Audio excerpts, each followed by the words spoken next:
শেষ নৌযানটি আটকের আগেও গানের তালে তালে ফিলিস্তিনের প্রতি সংহতি জানিয়ে গাজা অভিমুখে অগ্রসর হচ্ছিলেন ম্যারিনেটের মানবাধিকার কর্মীরা। শুক্রবার দুপুরের দিকে সেই নৌযানটিকেও আটক করে ইসরায়েল। আইন ও মানবাধিকারের প্রতি যে বিন্দুমাত্র তোয়াক্কা নেই তেল আবিবের, তারই প্রতিবাদে জুমার নামাজের পর ঢাকার রাজপথ সরগরম হয়ে ওঠে আবারও। বাংলাদেশ ইয়ুথ সিনার্জি অ্যালায়েন্সের উদ্যোগে সামাজিক সাংস্কৃতিক পরিবেশ নিয়ে কাজ করা ৭০টি সংগঠন মানিক মিয়া এভিনিউতে প্রতিবাদ র্যালির আয়োজন করে। সংসদ ভবন থেকে শুরু করে খামারবাড়ি হয়ে আবারও সংসদ ভবনের সামনে এসে র্যালিটি শেষ হয়। ফিলিস্তিনের অধিকার আদায়ে ৫ দফা দাবি জানান তারা।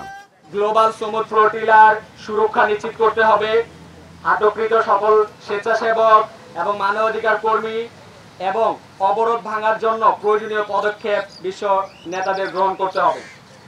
ফিলিস্তিনের নাগরিকদের নিরাপত্তা প্রদান এবং অনতিবিলম্বে ফিলিস্তিনের চলমান গণহত্যা বন্ধ করতে হবে। ইসরায়েলের নিকট যারা অস্ত্র বিক্রি করছে তাদেরকে এই অস্ত্র বিক্রি এবং অর্থায়ন বন্ধ করতে হবে। ফিলিস্তিনকে উপনিবেশ মুক্ত করে স্বাধীন রাষ্ট্র হিসেবে প্রতিষ্ঠা করতে হবে। দাবি ৫, আইডিএফকে টেররিস্ট অর্গানাইজেশন হিসেবে ঘোষণা করতে হবে। আমরা তো ওখানে যেতে পারতেছি না, বাট নিজের দেশে বসে যদি আমি আমার ভয়েসটাকে রেইজ করি, সোচ্চার করি যে দেশ এবং বাইরের দেশে যারা আছে তাদের অ্যাওয়ারনেসটা ক্রিয়েট করি, ওটাই আমার জন্য অনেক বেশি। যে আমি ওখানে যেতে পারতেছি না, বাট আমি নিজের দেশে বসে অ্যাটলিস্ট আমি আমার ভয়েস রেজ করতে পারতেছি, যেখানে মানুষজন আমার কথা শুনেও অ্যাটলিস্ট যাতে তারা বুঝতে পারে যে ইসরায়েল কি করতেছে প্যালেস্তাইনের সাথে, এবং তারাও আমার সাথে সাথে তারাও যাতে এখানে আসে। মন থেকে ওদের জন্য শ্রদ্ধা, এবং ওরা যে কারেজ ব্রেভারি দেখিয়েছে, মাশাল্লাহ, আনবিলিভেবল। ওরা যখন দেখছে যে আলমা প্রথমে ইন্টারসেপ্টেড হলো, আলমা ইন্টারসেপ্টেড হয়ে ওরা নিউজ পাচ্ছে, তারপর ওরা এগিয়ে যাচ্ছে, শহীদুল আলম স্যার এগিয়ে যাচ্ছে।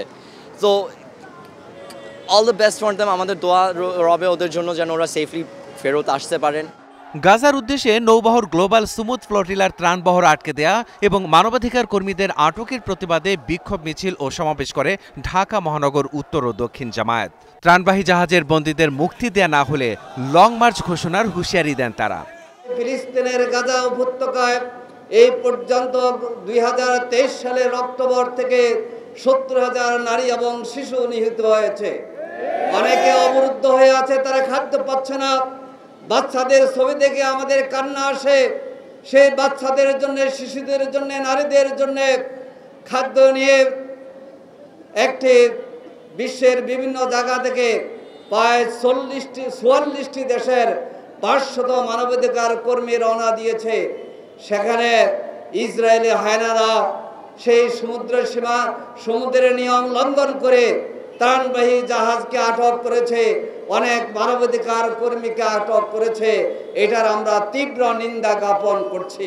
গাজার উপরে যে নিষ্ঠুর নির্যাতন চালাচ্ছে ফিলিস্তিনের উপরে, এই সুযোগটা পেয়েছে আমাদের মুসলিম রাষ্ট্রগুলোর তথাকথিত নেতৃবৃন্দ, যারা মূলত ইসরায়েলের দালাল। তারা যদি মুসলমানদের প্রতিনিধিত্ব করতেন, ইসরায়েলের বাবারও শক্তি নাই বারবার গাজার উপর হামলা করতে পারে।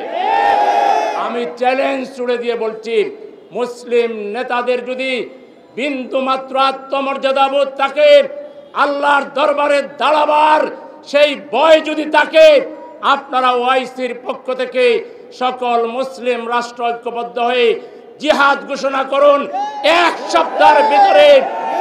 সপ্তাহের ভিতরে ইসরায়েল খান ধ্বংস হয়ে যাবে। জাতিসংঘ সহ এই সকল দেশবাসীকে আহ্বান জানাতে চাই, অবিলম্বে ইসরায়েলের হাতকে গুটিয়ে নিতে বাধ্য করুন। অবিলম্বে ফিলিস্তিন এবং গাজায় যে দখল করা হয়েছে, এই দখল মুক্ত করতে হবে।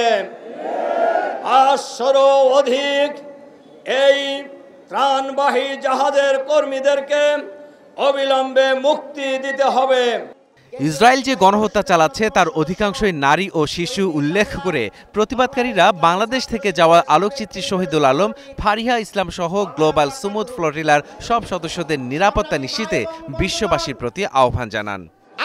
জাতিসংঘকে বলতে চাই, অবিলম্বে এই ধ্বংসযজ্ঞ বন্ধ করুন। মাহাদি হাসান, স্টার নিউজ, ঢাকা।